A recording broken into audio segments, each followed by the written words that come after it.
दोस्तों कैसरा गिर चुका था मगर रूमियों का गुरूर अभी भी जिंदा था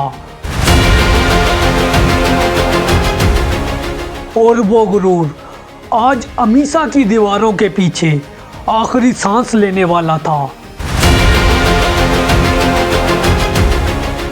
ये वो जंग थी जहां हजरत खालिद बिन वलीद रजी अल्लाह ताला अन्हो की तलवार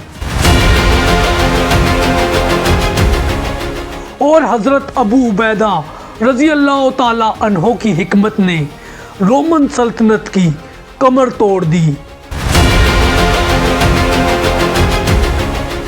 अमीसा की फसीलें मजबूत थी, इनकी फौज मुसलमानों से कई गुना ज़्यादा थी, मगर ईमान के सामने हर दीवार हर पहाड़ रेत बन जाता है।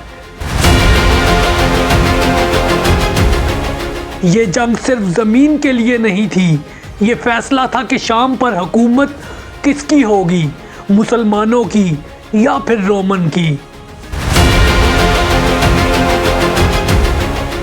रोमन ने इस जंग में अपना आखिरी लश्कर उतारा और मुसलमानों ने अपना आखिरी वार, बचने का कोई रास्ता नहीं था। अमीसा में जो टूटा वो सिर्फ किला नहीं था, रोमन सल्तनत की शाम में आखिरी उम्मीद था। अगर आप इस जंग की लम्हा ब लम्हा सूरत हाल और इसका तारीखी पस मंज़र जानना चाहते हैं और कैसे मुसलमानों ने इस जंग में फतह हासिल की, तो ये सब इस वीडियो में।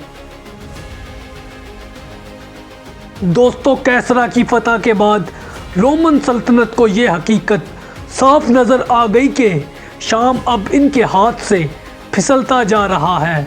दमिश्क, कैसरा, एक एक करके रोमन किले गिरते जा रहे थे, मगर एक शहर ऐसा था जिसे वो अपनी आखिरी मजबूत दीवार अब भी समझते थे, वो था अमीसा का किला। ये शहर शाम के वस्त में वाक़िया था और यही वो दरवाज़ा था जिसके पीछे पूरे रोमन दफा की सांसें बंधी हुई थी। रोमन शहंशाह हरकुल ने हुक्म दिया कि जो कुछ बचा है सब अमीसा में जमा कर दिया जाए। तजर्बाकार सिप्पा, भारी जर्राहें, घोड़े, मंजीके और शहर की मजबूत फसीलें, सब कुछ एक ही मकसद के लिए था, मुसलमानों को यहीं पर रोक दिया जाए।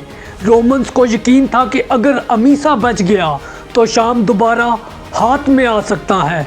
दूसरी तरफ मुसलमानों का लश्कर कैसरा से पेशकदमी करता हुआ अमीसा के करीब अब पहुंच चुका था। सिप्पा सालार हज़रत अबू उबैदा बिन अल जर्राह रज़ी अल्लाह ताला अन्हो थे, मगर जंगी सबबंदी में हज़रत खालिद बिन वलीद रज़ी अल्लाह ताला अन्हो की राय मरकज़ी हैसियत रखती थी। खालिद बिन वलीद ने इलाके का बगौर जायज़ा लिया, रास्तों की सूरत हाल देखी, खुले मैदानों का जायज़ा लिया और किले की कमज़ोरियों को देखा और फ़ौज को छोटे छोटे मगर मुनज़्ज़म दस्तों में तकसीम कर दिया। मुसलमानों की तादाद रोमन से कम थी, मगर मुजाहिदीन के दिलों में शिकस्त का तसव्वुर ही नहीं था।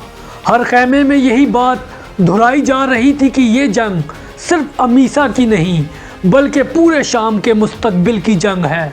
रातों को तलवारें तेज़ की जाती, घोड़ों को तैयार किया जाता और सिपा नमाज और दुआ में मसरूफ़ रहती।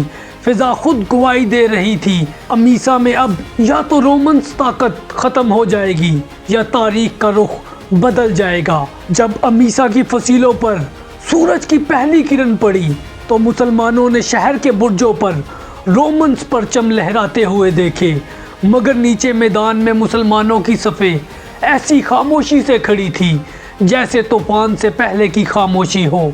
अब हज़रत अबू उबैदा बिन अल जर्राह रज़ी अल्लाह ताला अन्हो घोड़े पर सवार सफ़ों के दरमियान में चलते हुए सिप्पा को आखिरी हदायत दे रहे थे, जबकि हज़रत खालिद बिन वलीद रज़ी अल्लाह ताला अन्हो दूर खड़े दुश्मन की सबबंदी को खामोश निगाहों से परख रहे थे। अचानक शहर के दरवाजे खुले, रोमन्स के भारी जर्रा पोश दस्ते मंजीकों और तीरंदाजों की हिफाजत में मैदान जंग में उतर आए। اب ان کا ارادہ صاف تھا، مسلمانوں کو قلعے کے قریب آنے سے پہلے ہی کچل دیا جائے۔ جیسے ہی مجاہدین کی صفیں رومنز تیر اندازوں کی حدود میں پہنچے، آسمان تیروں سے بھر گیا۔ مسلمانوں نے ڈھالوں کی دیوار بنا لی، تیر ڈھالوں سے ٹکرا کر زمین پر گرنے لگے، مگر ایک لمحے کے لیے بھی مجاہدین کی صفیں نہ ٹوٹی۔ اسی لمحے حضرت خالد بن ولید نے دائیں بازو کو آگے بڑھنے کا اشارہ دیا۔ گھڑ سوار تیزی سے آگے بڑھے اور رومن تیر اندازوں پر جا ٹوٹے۔ اس کے ساتھ ہی اس جنگ کی پہلی جھڑپ ایک دم شدید ہو گئی۔ نیزے ٹکرانے لگے، تلواریں بجنے لگی اور میدان جنگ گرد و غبار سے بھر گیا۔ رومنز کو اپنی تعداد اور ذرہوں پر غرور تھا، مگر مسلمانوں کی رفتار اور ترتیب نے انہیں مکمل حیران کر دیا تھا۔ کچھ ہی دیر میں رومنز اگلی صفوں سے پیچھے ہٹنے لگے۔ یہ پسپائی وقتی تھی، مگر اس نے ایک پیغام دیا، یہ جنگ آسان نہیں ہوگی۔ اب مسلمانوں نے دشمن یعنی رومنز کو قلعے کی طرف دھکیل دیا اور یوں امیسا کی جنگ کا پہلا دن ایک زوردار تصادم کے ساتھ شروع ہوا۔ پہلی جھڑپ کے بعد میدان امیسا پر خاموشی چند لمحوں کے لیے چھا گئی، مگر یہ خاموشی صرف فریب تھی۔ اب رومن سپہ سالاروں نے صورتحال کو دیکھتے ہوئے فوراً اپنی صفیں دوبارہ منظم کی اور اس بار پوری طاقت کے ساتھ پیش قدمی کا فیصلہ کیا۔ بھاری ذرہ پوش دستے ان کے مرکز سے آگے بڑھنے لگے، جبکہ دونوں بازوؤں پر گھڑ سواروں کو تعینات کیا گیا تاکہ مسلمانوں کو چاروں طرف سے گھیر لیا جائے۔ جب حضرت خالد بن ولید رضی اللہ تعالی عنہ نے یہ منظر دیکھا تو فوراً حضرت ابو عبیدہ رضی اللہ تعالی عنہ کو اطلاع دی۔ حضرت خالد بن ولید رضی اللہ تعالی عنہ کی آواز میں اعتماد تھا۔ اب اس صورتحال کو دیکھتے ہوئے حضرت ابو عبیدہ رضی اللہ تعالی عنہ نے مرکز کو مضبوط رکھنے اور کناروں پر لچک دکھانے کا حکم دیا۔ جیسے ہی رومی گھڑ سوار دائیں جانب سے لپکے، مسلمانوں کے دستے ہلکے سے پیچھے ہٹنے لگے۔ رومیوں نے اسے مسلمانوں کی کمزوری سمجھا اور مزید آگے بڑھ گئے، اور یہی وہ لمحہ تھا جس کا انتظار تھا حضرت خالد بن ولید رضی اللہ تعالی عنہ کو۔ اب حضرت خالد بن ولید رضی اللہ تعالی عنہ نے اشارہ کیا اور پس پردہ موجود مسلمان گھڑ سوار گرد اڑاتے ہوئے دشمن کے پہلو پر جا پڑے اور رومنز پر ایک بھاری اور ایک ایسا بھرپور حملہ کیا جس سے میدان جنگ ایک دم الٹ پلٹ ہو گیا۔ رومی صفوں میں انتشار پھیل گیا، مگر وہ مکمل طور پر نہ ٹوٹے۔ اس ساری صورتحال کو دیکھتے ہوئے اب رومنز نے منجیقوں سے پتھر برسانا شروع کیے، جس سے مسلمانوں پر دباؤ بڑھ گیا۔ کئی مقامات پر لڑائی آمنے سامنے کی تلوار بازی میں بدل گئی، ایک ایسی جنگ میں بدل گئی جہاں ہر قدم پر جان کی بازی لگ رہی تھی۔ اب حضرت ابو عبیدہ خود اگلی صف میں موجود تھے۔ وہ زخمیوں کو ہمت دلاتے، پیچھے ہٹنے والوں کو سنبھالتے اور ان کا حوصلہ بڑھاتے اور نظم قائم رکھنے کی کوشش کرتے رہے۔ مسلمانوں کا ضبط اور یکجہتی اس مرحلے میں ان کی سب سے بڑی طاقت بن گئی۔ گھنٹوں کی اس شدید کشمکش کے بعد دونوں فوجیں تھکنے لگی۔ رومنز اپنے قلعے کے قریب سمٹ آئے، مگر ان کا اعتماد ٹوٹ چکا تھا۔ مسلمانوں نے میدان چھوڑا نہیں، بلکہ آہستہ آہستہ دباؤ رومنز پر بڑھاتے جا رہے تھے۔ جنگ کا یہ مرحلہ فیصلہ کن نہیں تھا، مگر اس نے واضح کر دیا تھا کہ اب برتری مسلمانوں کے ہاتھوں میں آ چکی ہے۔ جنگ اب اس مرحلے میں داخل ہو چکی تھی جہاں طویل اور خون ریز جھڑپوں کے بعد رومن لشکر کی تھکن اب صاف نظر آنے لگی تھی۔ ان کی ذرہیں ان کے لیے بوجھ بن چکی تھی، ان کے گھوڑے ہانپ رہے تھے اور سپاہیوں کے چہروں پر وہ اعتماد باقی نہ رہا تھا جو جنگ کے آغاز میں ان کے چہروں پر تھا۔ دوسری طرف مسلمانوں کی صفیں اگرچہ تھکی ہوئی تھی، مگر ان کے حوصلے مضبوط اور نظریں مقصد پر جمی ہوئی تھی۔ حضرت خالد بن ولید رضی اللہ تعالی عنہ نے اپنی حکمت عملی سے اس ساری صورتحال کو پہچان لیا۔ اب انہوں نے حضرت ابو عبیدہ رضی اللہ تعالی عنہ سے عرض کیا کہ اب ان پر دباؤ کو مزید بڑھایا جائے اور دشمن کو قلعے کے اندر सिमटने पर मजबूर किया जाए। अब हज़रत अबू उबैदा ने इन्हें फ़ौरन इजाज़त दे दी, मगर साथ ही सख्ती से हुक्म दिया कि सफ़े ना टूटने पाएँ और कोई गैर ज़रूरी ताक़ुब ना हो। अब मुसलमानों ने यकबारगी पेशकदमी शुरू की।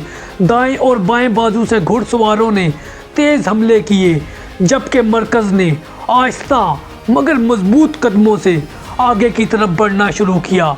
रोमन सिपा मुसलमानों के इस हमले और दबाव को बर्दाश्त ना कर सकी। इनके दस्ते टूटने लगे और वो किले के दरवाज़ों की तरफ भागने लगे। इसी दौरान मुसलमानों ने शहर के इर्द गिर्द मुकम्मल मुहासरा कर दिया। समंदरी कुमक यानी मदद ना होने और अंदरूनी रास्ते बंद होने के बायस रोमन सिपा सालारों को अंदाज़ा हो गया कि अब लड़ाई जारी रखना बेमायनी है। कई रोमन सरदारों ने सुलह की बात छेड़ दी। हज़रत अबू उबैदा रज़ी अल्लाह ताला अन्हो ने इन हालात को देखकर इनको अमान की पेशकश की कि जो हथियार डाल दे इसकी जान महफूज है। ये ऐलान सुनते ही शहर के दरवाजे खुल गए। रोमन फ़ौज ने तलवारें ज़मीन पर रख दी और शहर बगैर मज़ीद खून रेजी के मुसलमानों के कब्ज़े में आ गया। अमीसा की फ़तह ने शाम में रूमी इक़्तिदार का ख़ात्मा तकरीबन यकीनी बना दिया। दोस्तों, ये सिर्फ एक किले की फ़तह नहीं थी, बल्कि रोमन सल्तनत के हौसले की शिकस्त थी। मुसलमानों ने साबित कर दिया कि नज़म, सब्र और हिकमत अमली ताकत से कहीं ज़्यादा असर रखती है। यूँ अमीसा का बाब बंद हुआ और शाम की तारीख़ हमेशा के लिए बदल गई। तो दोस्तों, ये थी फ़तह अमीसा की तारीख़। अगर आपको वीडियो पसंद आई तो हमारे चैनल को सब्सक्राइब करें, कमेंट में अपनी फ़ीडबैक दें और वीडियो को दोस्तों के साथ ज़रूर शेयर करें। और इसके साथ साथ हमारी इन वीडियोस को भी ज़रूर देखें। जज़ाकुमुल्लाहु खैरा। अस्सलामु अलैकुम।